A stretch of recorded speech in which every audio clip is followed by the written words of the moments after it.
दोस्तों बात करें तो आज ओप्पो ने अपनी चार्जिंग टेक्नोलॉजी के बारे में टीजर दिया। वो है कि 65 वॉट की जगह अब आपको 125 वॉट की चार्जिंग आने वाले फ्यूचर के फोन्स में देखने को मिलेगी, लेकिन फिलहाल के लिए सिर्फ एक टीजर है। यानी कि ओप्पो जो है वो काम कर रही है 125 वॉट की चार्जिंग के ऊपर और 15 जुलाई को वो शोकेस करेगी। लेकिन इसका मतलब ये नहीं कि 15 जुलाई को आपको 125 वॉट की चार्जिंग के साथ एक फोन देखने को मिल जाए, ऐसा नहीं होने वाला है। 125 वॉट की चार्जिंग टेक्नोलॉजी अभी सिर्फ ओप्पो शोकेस करेगी आने वाले फ्यूचर की, यानी कि साल डेढ़ साल के बाद आपको चीज़ फोन्स में देखने को मिलेगी, क्योंकि अभी तक उसने टेक्नोलॉजी शोकेस नहीं करी थी। तो यार ये बात हो जाती है। लेकिन देखिए एक्साइटिंग बात होती है कि आखिर चार्जिंग जो टेक्नोलॉजी है वो कितनी ज़्यादा तेजी से इवॉल्व हो रही है और वो उसमें कितनी ज़्यादा तेजी से आगे निकल गई।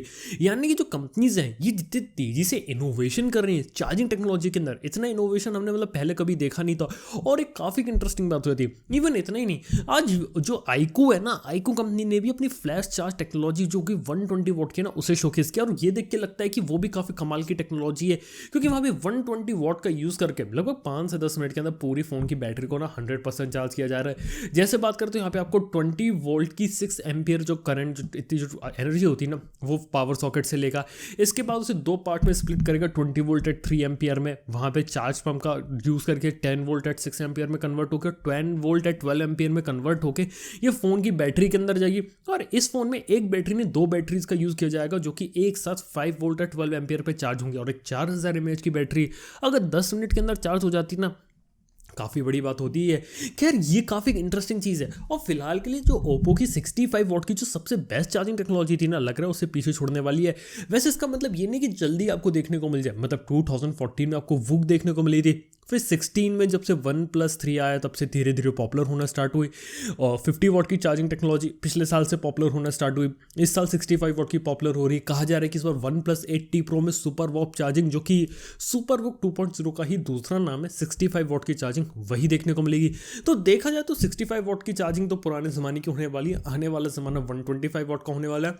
और 1.5-2 साल रुक जाओ, आपको सभी फ़ोन के अंदर 100 वॉट की प्लस चार्जिंग टेक्नोलॉजी देखने को मिलने वाली है। कंपनीज तो ऐसी प्लानिंग में है कि आपको कम से कम टाइम में आपका जो फ़ोन है वो चुटकी बजाती चार्ज हो जाए। जी हाँ, कुछ इस टाइप की चीज़ें हो रही है, तो काफ़ी इंटरेस्टिंग बात हो जाती है। इसी के साथ ही बात करें तो वीवो की ना, तो वीवो के अपने 2 नए फ़ोन को लॉन्च करने वाली है अभी 16 जुलाई को, जिसमें से जो उनका पहला फ़ोन होगा ना वो होगा वीवो का X50, जिसमें से 730G चिपसेट हो।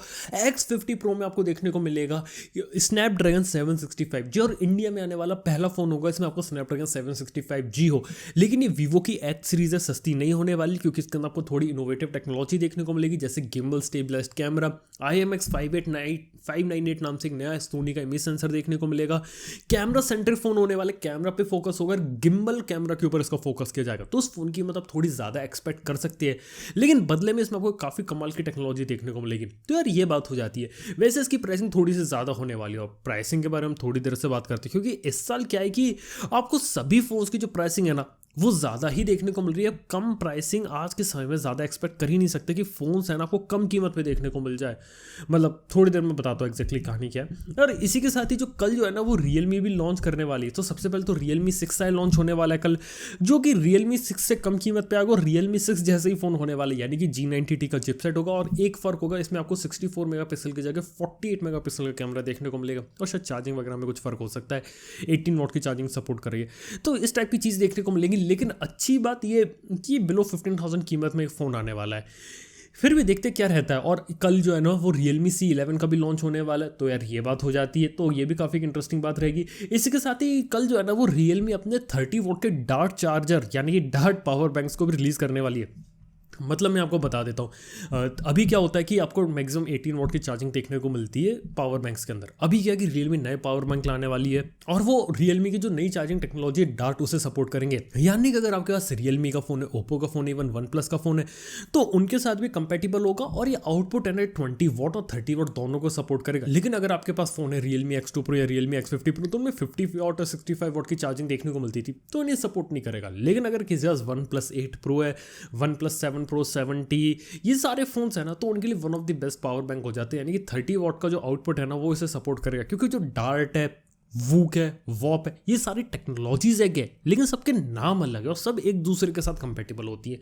तो यार ये बात हो जाती है। इसी के साथ ही बात करें तो जो वन प्लस है ना, उसका जो नॉर्ड है वो 21 जुलाई को लॉन्च होने वाला है, लेकिन नॉर्ड का एक और फोन का जो वर्जन होता है ना वो लीक हो गया और गीक बेंच की लिस्टिंग में पकड़ा गया और लगता है कि नॉर्ड का एक लाइट वर्जन हो सकता है, क्योंकि जैसा लग रहा था ना वन प्लस नॉर्ड में आपको देखने को मिलेगा स्नैपड्रैगन 765G, इसमें लग रहा है स्नैपड्रैगन 690 देखने को मिलेगा। तो अगर नॉर्ड की अगर कीमत अगर होने वाली 25 से 30 हज़ार के बीच, इसकी कीमत आप एक्सपेक्ट कर सकते हैं 20 से 25 हज़ार के बीच हो सकती है। जी हाँ, कुछ इस टाइप की चीज़ें देखने को मिल सकती है, जो कि काफ़ी इंटरेस्टिंग बात है। और लग रहा है कि जो वन प्लस है ना वो पहले फ्लैगशिप के ऊपर फोकस कर रही थी, लेकिन अब सोचा कि थोड़ा नीचे आते हैं और जो फ्लैगशिप किलर वाला सेगमेंट है ना उसको फिलअप थोड़ा करने की कोशिश करते हैं। तो नॉर्ड का यूज़ यहाँ पे किया जा रहा है, यानी कि 25 से 30 हज़ार के सेगमेंट में एक फ़ोन निकालेंगे, हो सकता है 20 से 25 हज़ार में भी एक फ़ोन निकालें, क्योंकि 20 हज़ार के ऊपर है ना बाकी कंपनियों के फ़ोन्स इतने ज़्यादा नहीं बिक रहे जितने वन प्लस के बिकते। और वन प्लस है ना स्टैब्लिश हो रखा है। इवन रियलमी को भी प्रॉब्लम होती है, मतलब Realme X3 को भी मतलब लोगों को कन्विंस करने में प्रॉब्लम होगी कि लोग इतना ज़्यादा पैसा Realme के फ़ोन्स के लिए, क्योंकि Realme का जो बेस्ट सेलिंग फ़ोन है ना वो उसके C सीरीज़ के फ़ोन होते हैं, फिर उसकी नंबर सीरीज़ आती है।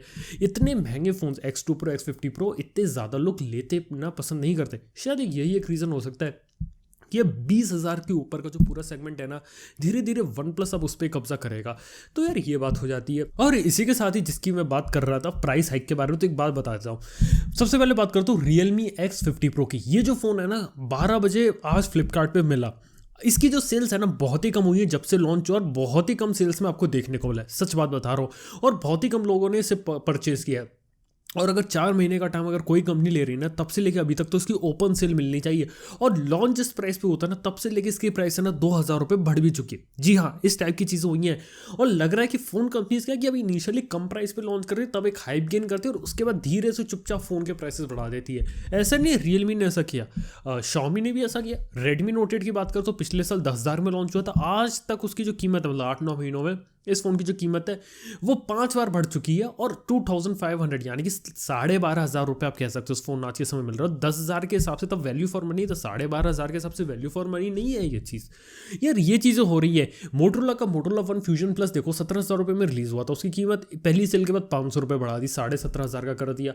यार ये चीज़ें हो रही हैं आज के समय में। यानी कहने का मतलब है कि फ़ोन्स की जो कीमत है ना वो कॉन्स्टेंट नहीं है, मतलब कि लॉन्च हो गए उसका कीमत बढ़ भी सकता है। और ये भी हो सकता है कि वो डायरेक्टली महंगा फ़ोन होता हुआ देखने को मिल जाए लॉन्च। जी हाँ, मतलब कि आपको लोगों को लग रहा था ना कि पिछले साल 2018 में और 2019 में आपको वैल्यू फॉर मनी वाली चीज़ देखने को मिली, यानी कि आपको कम पैसे में ज़्यादा अच्छे फ़ोन्स देखने को मिल रहे थे। Realme के Realme 5 Pro XT X2 काफ़ी बढ़िया फ़ोन थे 20,000 के अंदर। ऐसी स्पेसिफिकेशन, ऐसा प्राइस पॉइंट पे एक बढ़िया सा फ़ोन आप आज के समय में एक्सपेक्ट नहीं कर सकते, आपको देखने को नहीं मिलने वाला। अगर आज के समय में फ़ोन लेना, कीमत आपको ज़्यादा देनी पड़ेगी तभी आपको एक अच्छा फ़ोन मिलेगा। अगर आप कम पैसा देना चाहते हो आपको नहीं मिलेगा। यानी कि अगर आप सोच रहे थे कि 10,000 रुपये पिछली बार एक फ़ोन लिया 10,000 में, उससे बेटर फ़ोन अगर मैं ले लूँ आज के समय में, नहीं, तब अगर आपको आज के समय में पिछली बार के 10,000 से बेटर फ़ोन लेना है तो 12-13,000 14,000 15,000 रुपये ही खर्च करने पड़ेंगे। और ऐसा एक कंपनी के साथ नहीं, ये सबके साथ है। Realme के साथ हो रहा है, Redmi के साथ हो रहा है। Redmi ने Note 9 Pro Max सबकी कीमत बढ़ा दी। पोको 16,000 का लॉन्च हुआ था, 17,500 रुपये में मिलता है। जी हाँ, ये सारी चीज़ें हो रही है। इसके साथ और भी काफ़ी सारी कंपनीज है जो अपने फ़ोन की कीमत बहुत ही ज़्यादा बढ़ा देती है। मतलब मोटोरोला एग्जांपल है, सैमसंग एग्जांपल है। सैमसंग M31 16,000 का लॉन्च हुआ था, 17,500 में देखने को मिलता है। 15,000 का हुआ था, 16,500। मतलब कीमत उसकी ज़्यादा बढ़ चुकी है, मतलब 1,500 रुपये बढ़ चुकी है कीमत। ये बात है कुछ। और उल्टा क्या हो रहा है कि ऑनलाइन में जो फ़ोन जो रिलीज़ होते हैं ना उनकी कीमत धीरे धीरे बढ़ रही है, लेकिन ऑफलाइन में कोई फ़ोन अगर निकालती है ना कंपनी, उसकी फ़ोन की कीमत कम हो जाती है। वीवो के फ़ोन की कीमत ऑफलाइन में परचेज करने जाओगे तो और कम हो जाएगी, 3-4 हज़ार का डिस्काउंट है और ज़्यादा बड़ा डिस्काउंट आपको देखने को मिल जाएगा उस प्राइस पॉइंट पे जिस पे वो लॉन्च होगा। एक काफ़ी अच्छा एग्जांपल है गैलेक्सी A31, वो शायद 22-21 हज़ार का लॉन्च हुआ था, उस पर 1,000 का डिस्काउंट 1 महीने के अंदर आ गया सैमसंग में, क्योंकि वो ऑफलाइन वाला फ़ोन है। और ऑनलाइन में क्या हो रहा है कि फ़ोन एक कीमत पे लॉन्च होता है, धीरे धीरे उसकी कीमत बढ़ जाती है।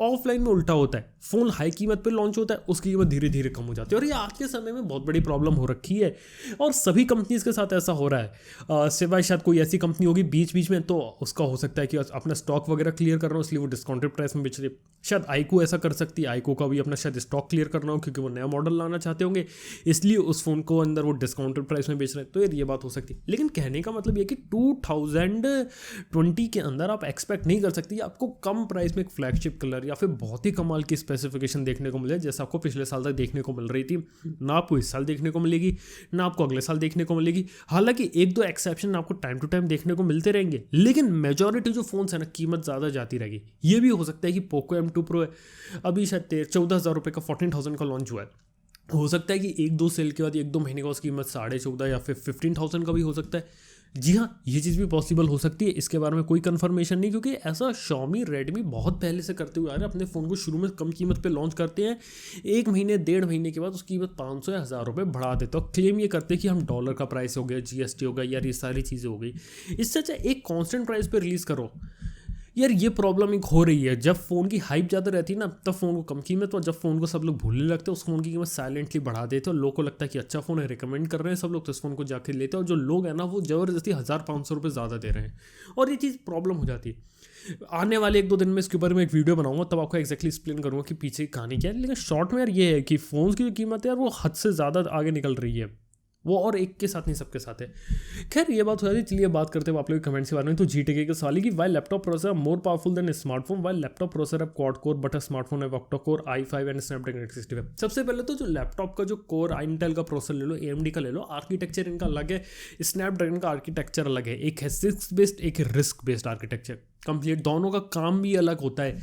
जहाँ लैपटॉप प्रोसेसर या फिर कंप्यूटर के प्रोसेसर का मेन काम होता है कि हाई एंड परफॉर्मेंस देना, वहाँ पे पावर मैनेजमेंट, हीटिंग पे तक वो ध्यान नहीं दिया जाता, क्योंकि वहाँ पे आपको एक्टिव कूलिंग देखने को मिलती है।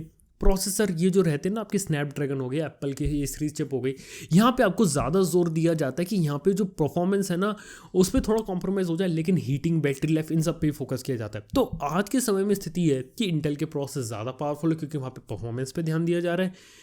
जो स्नैपड्रैगन है उसका परफॉर्मेंस पे ध्यान है, लेकिन वो मेनली फ़ोन्स के लिए बनाई गई, वो लैपटॉप्स के लिए बनाई नहीं गई है। लेकिन आने वाला फ्यूचर बदल सकता है। एप्पल ने ऑलरेडी ऐसी चिप डेवलप कर ली है जो कि लैपटॉप को रन कर सकती है, मैक कंप्यूटर को रन कर सकती है, मैक OS को रन कर सकती है। और आने वाला ज़माना ऐसा है कि जो मोबाइल फ़ोन वाली चिप्स है धीरे धीरे अब इतनी और ज़्यादा पावरफुल होंगे और पावर मैनेजमेंट भी इनका अच्छा होगा, क्योंकि इनमें डेवलपमेंट बहुत ज़्यादा तेज़ी से हो रहा है कि ये आने वाले समय में जो इंटेल की चिप्स हैं इन्हें भी आने वाले समय में रिप्लेस करेंगी। लेकिन ऐसा जल्दी नहीं होगा, 2-3 साल लगेंगे, अभी चीज़ बिल्कुल शुरू हुई है, धीरे धीरे ट्रांजिशन होगा।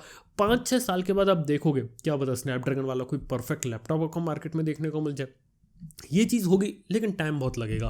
फिलहाल के लिए इंटेल का प्रोसेसर ज़्यादा पावरफुल रहता है। इसके साथ ही आज़ाद रॉय दिल्ली का सवाल है कि अगर मैं Redmi Note 9 में 712 प्रोसेसर दिया जाएगा तो बेटर होता। Xiaomi इंडिया मार्केट में स्किप कर दिया 710 712 प्रोसेसर, अगर उसका यूज़ करता तो फ़ोन तो बेटर होता। मेरे लिए डील ब्रेकर MediaTek का चिपसेट है, वो कितना भी पावरफुल प्रोसेसर हो, मेरे लिए डील ब्रेकर MediaTek G90, ये फिर भी Note 9 में G85 यूज़ कर दिया है। एग्जैक्टली बात सही है। Xiaomi के साथ यही है कि अब क्या कर रही है Xiaomi की, उन्हें भी मालूम है कि फ़ोन की कीमत वो ज़्यादा होने वाली, तो इस टाइप के पार्ट से ऐसी चीज़ें पिक करो जो उन्हें सस्ती में मिल सकती है और फ़ोन को इस तरीके का बनाओ कि प्राइस पॉइंट ज़्यादा ना हो। इसलिए अब G85 दे रही है, 710 712 उन्होंने मिक्स कर दिया। अब आप खुद सोचो, अगर Realme 6 के अंदर 710 या मान लो Realme 6 में स्नैपड्रैगन 712 दे देते तो कितना अच्छा चिपसेट होता, G90T से बेटर हो जाता ओवरऑल, उसमें गूगल कैमरा भी अच्छे से चल जाता। लेकिन ऐसा किया नहीं, क्योंकि कंपनीज है ना अभी फोकस कर रही है कि फ़ोन की कीमत भी उन्हें कंट्रोल करनी है और उन्हें वैल्यू फॉर मनी भी दिखाना है। तो आपको ऑन पेपर, स्टेज पे, एड्स में, वीडियोस में, सब जगह आपको लगेगा कि फ़ोन है, वैल्यू फॉर मनी है। लेकिन कंपनी इस तरीके से प्रेजेंट करने की कोशिश कर रही है, क्योंकि अब कंपनी का ऑप्शन नहीं है। अगर वो कोई महंगा प्रोसेसर या स्नैपड्रैगन 710 या 712 यूज़ करने अभी चाहें, यूज़ कर सकते हैं वो, लेकिन इससे फ़ोन की कीमत बढ़ जाएगी। फिर जो 10-12 हज़ार का जो सेगमेंट होता है ना जिसमें Redmi Note 9 आने वाला है, वो चीज़ वो लूज़ कर देगा। यार ये प्रॉब्लम रहने वाली है, मतलब इस साल रहेगी, अगले साल रहेगी, और आपको लगे कि कोई फ़ोन ओवर प्राइस्ड है तो मतलब समझ रहा हो कि सारी फ़ोन है ना इस बार ओवर प्राइस्ड ही होने वाले हैं। आपको वैल्यू फॉर मनी बहुत ही कम, और अगर होगा भी हम अच्छे से बताएंगे एग्जैक्टली क्या है। क्योंकि अब क्या होता है, कोई phone initially value for money लगता है ना, वो आगे चल के वैल्यू फॉर मनी खो देता है, धीरे धीरे खो देता है। 1000-2000 रुपये प्राइस बढ़ रही है यार, ये क्या मतलब चल रहा है यार। ये प्रॉब्लम एक धीरे धीरे हो रही है, देखते हैं आगे की कहानी क्या रहती है, कंपनी आके किस तरीके से टैकल करती है। क्या कभी हमें कोई असली फ्लैगशिप दोबारा से देखने को मिल पाता है कि नहीं मिल पाता, क्योंकि लगता नहीं है इस साल क्या होगा। फ़ोन की कीमत अभी तो सिर्फ शुरुआत है, और भी ज़्यादा बढ़ सकती है। तो दोस्तों आज के शो में बस इतना ही। अगर ये पॉडकास्ट अगर आपको अच्छा लगा तो लाइक करना, चैनल को सब्सक्राइब करना ऐसे अमेजिंग टाइप के पॉडकास्ट देखने के लिए। मैं आपसे मिलता हूँ नेक्स्ट पॉडकास्ट के अंदर। Good bye.